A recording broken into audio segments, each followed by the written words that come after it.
एक ओंकार सतनाम करता पुरख निर्भव निर्वैर अकाल मूरत अजूनी सैभं गुर प्रसाद। अंग 18वां। श्री राग महल्ला पहला। श्री राग का नाम है। महल्ला पहला मीन से गुरु नानक देव जी का शब्द है। धात मिले फुन धात कौ सिफती सिफत समाये। प्रभु का गुणगान करके व्यक्ति गुणों के स्वामी उस प्रभु में इस प्रकार लीन हो जाता है जैसे कोई धातु ढलकर पुनः उसी धातु के साथ एक रूप हो जाती है। किसी धातु के छोटे छोटे टुकड़े ले लो, मान लो हमने लोहे के छोटे छोटे टुकड़े ले लिए। उन सब छोटे टुकड़ों को जब एक बर्तन में डालकर उन्हें तपाया जाता है, उन्हें गलाया जाता है, तो वो गलने के बाद सारे टुकड़े एक रूप होकर एक आकार ले लेते हैं। जब वो आकार ठंडा होगा तो उसमें हम बता नहीं सकते कि उस जो एक टुकड़ा बड़ा टुकड़ा हमें मिला इसमें से वो पर्टिकुलर छोटे छोटे टुकड़े कौन कौन से, हम नहीं बता सकते ना, वो तो एक रूप हो गए। ऐसे ही प्रभु का गुणगान करके जब हम प्रभु का गुणगान करते हैं, बार बार गुणगान करते हैं, तो उसके गुणों को अपनाने लगते हैं। धीरे धीरे गुण हमारे अंदर बसने लगते हैं। जब गुण हमारे अंदर बसने लगते हैं, अवगुण दूर होते हैं, तो व्यक्ति गुणों के स्वामी प्रभु में एक रूप से लीन हो जाता है। उस तरह से लीन हो जाता है जैसे कोई धातु ढलकर पुनः उसी धातु के साथ एक रूप हो जाता है। फिर वो स्टेट आ जाती है जिसको हम कहते हैं ना कि ज्योति ज्योत में समा गई, एक रूप हो गई अब ज्योत। समुद्र की लहरें उठी, समुद्र का ही हिस्सा है। जब वो ऊपर उठती हैं तो हम उनको लहरों का नाम देते हैं। फिर वही लहर उठकर दोबारा से समुद्र में मिल गई, तो मिलने के बाद हम नहीं बता सकते कि उसमें से कौन कौन सा जल का कण लहर बना था, नहीं बता सकते ना। ऐसे ही जैसे धातु मिलकर धात एक रूप हो जाती है, उसी प्रकार प्रभु के गुणों का गान करके, गुणों का अनुवाद करके गुणों के स्वामी प्रभु में एक रूप हुआ जाता है। लाल गुलाल गहबरा सच्चा रंग चढ़ा। गुणगान के कारण व्यक्ति पर प्रसन्नता का गाढ़ा लाल रंग चढ़ जाता है। गाढ़ा लाल रंग। लेकिन गुरु महाराज यहाँ लाल गुलाल गहबरा 3 नाम दे रहे हैं उसे। तो अलग अलग नाम देने का क्या मतलब, अलग अलग अवस्था का, जितने जिस अवस्था पर हैं हम, उस अवस्था का रंग अलग है, उससे अगली अवस्था का रंग अलग है। जैसे वाणी श्रवण करने का जो आनंद है, आपने वाणी सुनी, भजन सुना, कीर्तन सुना, प्रभु की कथा सुनी, गुणों का अनुवाद सुना, उसका जो आनंद है वो लाल रंग की तरह है। अब लाल रंग जब वो गहरे वाला है तो उसको गुलाल कहा जाएगा। वाणी श्रवण करने का आनंद लाल है। श्रवण करने के बाद जब उसका मनन किया गया, बार बार उसका विचार किया गया, तो उसमें जो आनंद आया वो गुलाल है। श्रवण करने के बाद, मनन करने के बाद जब उसको व्यवहार में लाया गया, उसके कारण जो स्थिरता हमें प्राप्त हुई, उस स्थिरता में रहने का जो आनंद है वो और गहरा है, वो गहबरा है।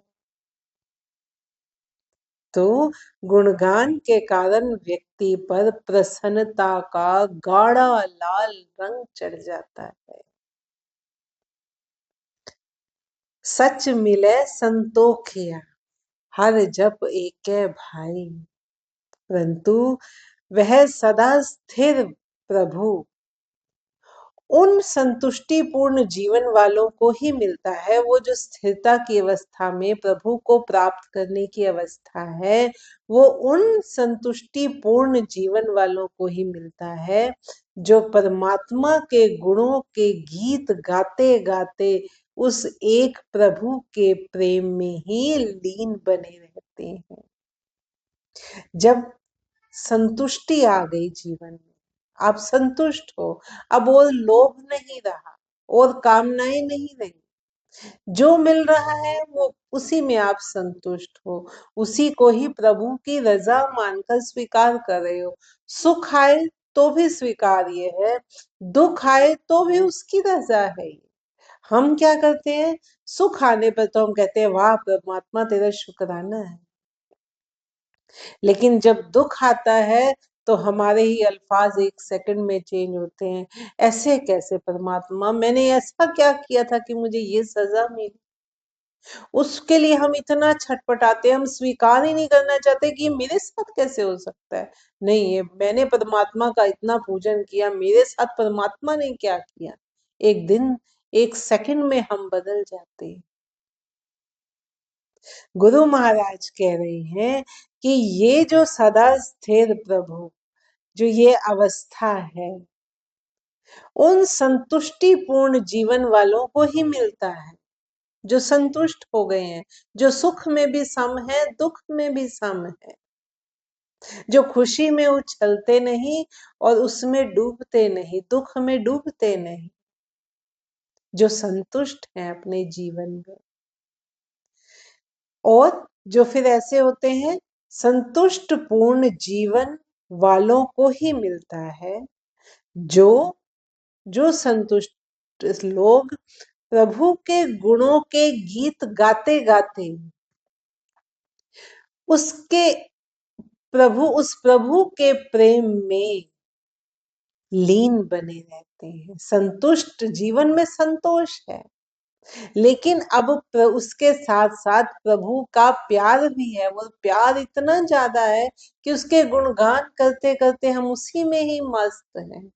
आह, कितनी सुंदर अवस्था है। तो वही तो लाल, गहरे लाल रंग वाली अवस्था है। फिर उसके आगे सारे सुख फीके हैं। तो ये उन्हीं को मिलता है। सच मिले संतो किया, ये सच उन्हीं को मिलता है जो संतोषी है। और संतोषी होने के साथ साथ हर जप एक है भाई।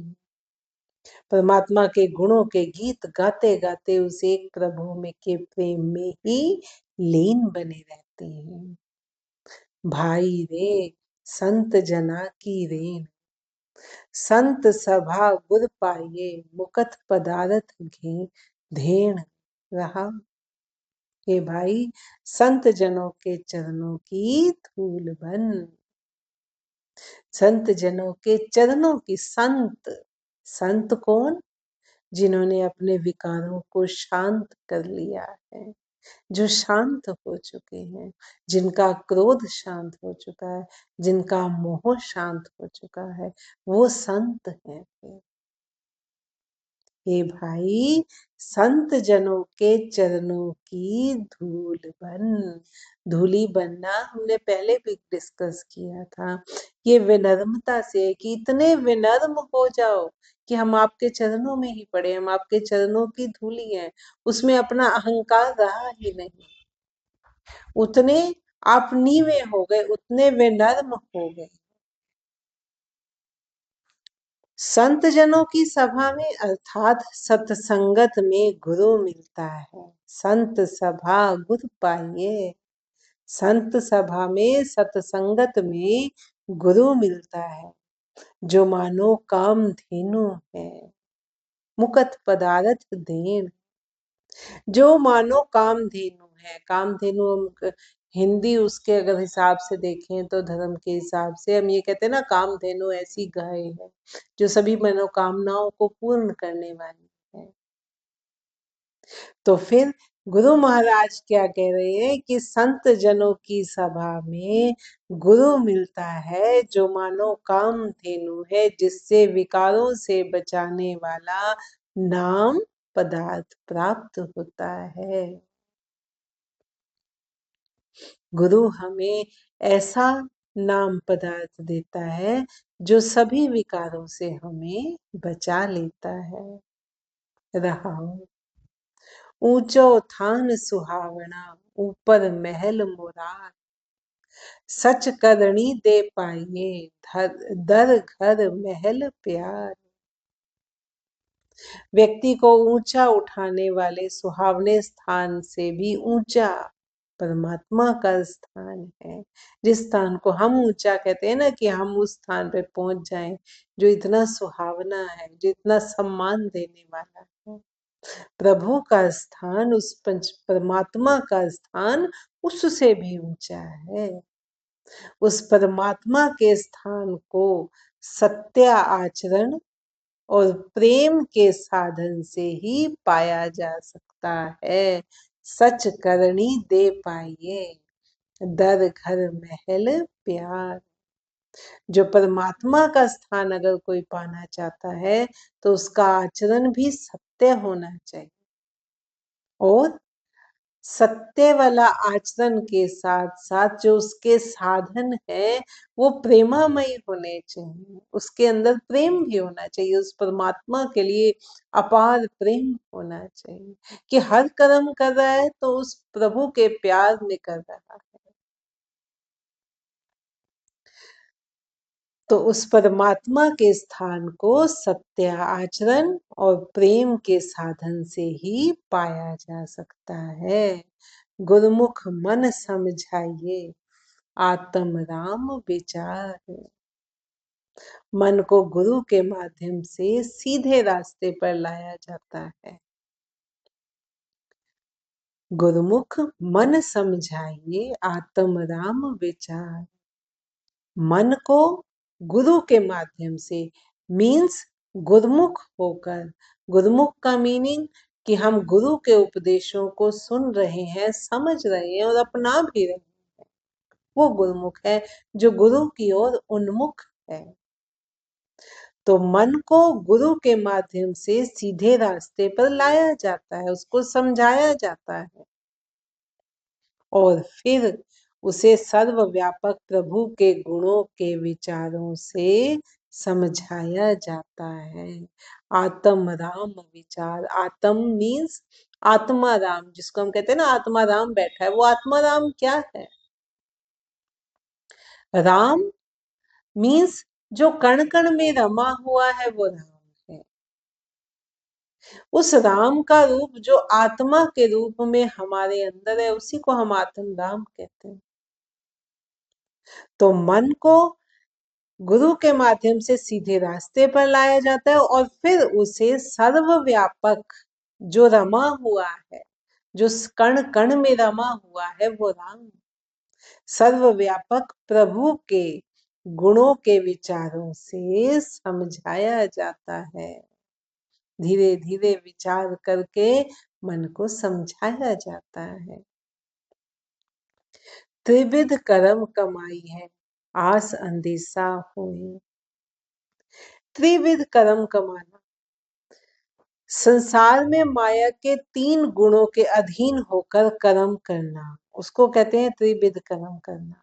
संसार में माया के 3 गुण, 3 गुण कौन कौन से हैं? रजोगुण, सतोगुण, तमोगुण। रजोगुण हम उसको कहते हैं कि जिसमें आप कईयों को देखते हो ना कि चंचलता बहुत है, कहीं भी टिकते नहीं, एक स्थान पर टिकेंगे, उनको बैठना पड़ जाए ना तो बेचैन हो जाते हैं, चंचलता बहुत है जिसमें। एक काम की जगह 10 काम वो अपने हाथ में ले लेंगे, ये भी करना है, ये भी करना है, ये भी करना है। वो रजोगुण है, चंचलता वाला। तमोगुण जिसको हम कहते हैं ना राक्षस की प्रवृत्ति जिसमें होती है, गुस्सा, क्रोध, अहंकार का इतना तेज रूप, वो तमोगुण जिसमें अपने आप का आपा ही खोया जाए। सतोगुण, सतोगुण वो है जिसमें हम अपने अच्छे बुरे का विचार करते हैं कि अच्छा क्या है, क्या करना चाहिए, क्या नहीं करना चाहिए। जो वो गुण है, जो अच्छे कर्मों को करने का गुण है, वो सतोगुण है। तो सृष्टि जो है इन तीन गुणों से मिलकर ही बनी है। इसको हम और डिटेल में समझेंगे तो फिर हमारा ये शब्द भी पूरा नहीं होगा। चलो, लेकिन अगर हम एक एटम का स्ट्रक्चर देखें, एटम, जो अणु परमाणु हम पढ़ते थे, या एटम है जिसको हम कहते हैं, उसके बीच वाले सेंट्रल पार्ट में हम कहते हैं कि प्रोटॉन और न्यूट्रॉन होते हैं, है ना। न्यूट्रॉन तो हो गया तमोगुण उसका, और प्रोटॉन हो गया पॉजिटिव चार्ज जिसको हम कहते हैं सतोगुण।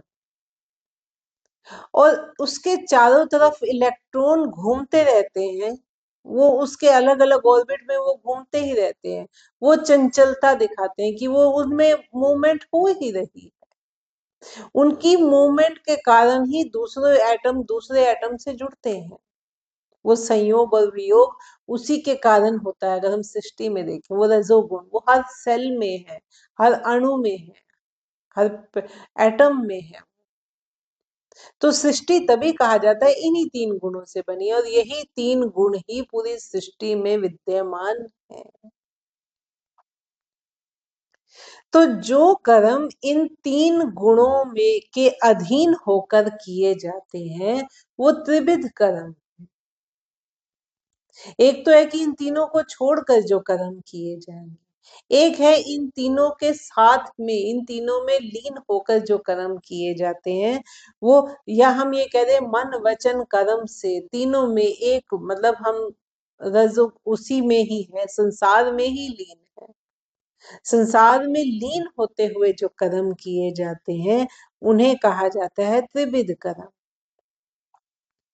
तो संसार में माया के तीनों गुणों के अधीन रहकर ही कर्म किए जाते हैं, और इसी कारण आशाओं और शंकाओं का चक्र बना रहता है। इसी के कारण आशाएं हैं, क्योंकि कामनाएं हैं, रजोगुणी हैं हम। और शंकाएं भी बनी रहती हैं, क्योंकि उधर से सतोगुण भी हावी हो जाता है कि क्या ठीक है और क्या गलत है, वो हम अंदर से कहीं जानते हैं। लेकिन फिर भी इन तीनों के गुणों के संयोग से ही हम बने। तीनों गुण हर एक में होते हैं। ये बात अलग है कि किसी में किसकी डोमिनेंसी है, किसी में किसकी डोमिनेंसी है। जिसमें सतोगुण की डोमिनेंसी होगी वो शांत प्रवृत्ति वाला होगा, वो दान पुण्य करने वाला होगा। जिसमें तमोगुण की प्रबलता होगी वो ज्यादा गुस्से वाला होगा, जिसको हम कहते हैं ना राक्षस प्रवृत्ति वाला है। जिसमें रजोगुण की प्रधानता होगी वो चंचल होगा, वो जिसको हम कहते हैं ना कहीं भी टिकाव नहीं है, ठहराव नहीं है जिसमें। तो उससे आशाएं और शंकाओं का चक्र बना रहता है।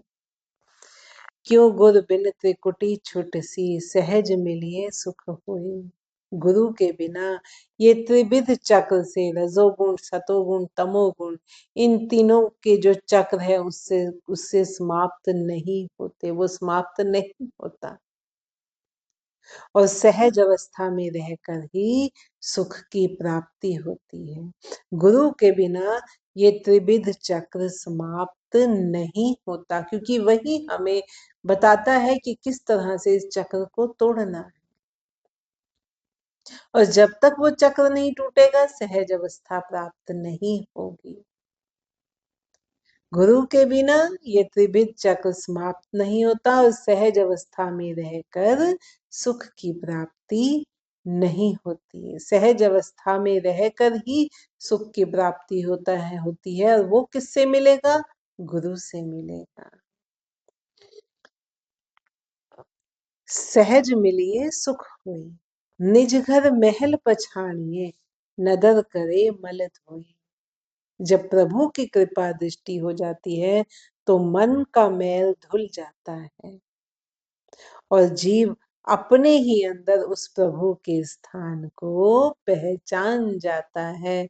जब अंदर के विकार धुल जाते हैं तभी हम उस परमात्मा को देखते हैं, अपने हृदय में उसका वास अनुभव करते हैं, तभी प्रभु के स्थान को पहचाना जाता है। बिन गुर मैल न उतरे, बिन हर क्यों घरवास। गुरु के बिना मन की मैल नहीं उतरती, क्योंकि हमें पता ही नहीं है कि हमारे अंदर कितना क्रोध है, कितना अहंकार है, वो हमें गुरु ही दिखा सकते हैं, वो आईना। तो गुरु के बिना मन की मैल नहीं उतरती, फिर गुरु ही हमें रास्ता भी दिखाते हैं, तभी कि इस मैल को अब कैसे छुटकारा पाना है। गुरु के बिना मन की मैल नहीं उतरती, और परमात्मा का ध्यान धरे बिना जीव अपने अंदर स्थित होने की कला नहीं सीखता। जब हम परमात्मा में ध्यान धरते हैं तभी कहा जाता है कि उसे एक परमात्मा में ध्यान धरा जाए। जब एक ही परमात्मा में ध्यान धरते हैं हमें स्थिरता हासिल होती है, विचार छूटने लगते हैं, फिर हम उस एक जो प्रभु है उसमें लीनता प्राप्त करते हैं। फिर हमें वो कला आती है कि अपने अंदर स्थित कैसे होना है, अपने अंदर स्थिर कैसे रहना है। बाहर के और से फिर सब खिड़कियां दरवाजे हमारे बंद हो जाते हैं। संसार में रहते हुए भी संसार हम पर प्रभाव नहीं डाल सकता, फिर वो अवस्था आती है। तो गुरु के बिना मन की मैल नहीं उतरती, परमात्मा का ध्यान धरे बिना जीव अपने ही अंदर स्थित होने की कला नहीं सीखता।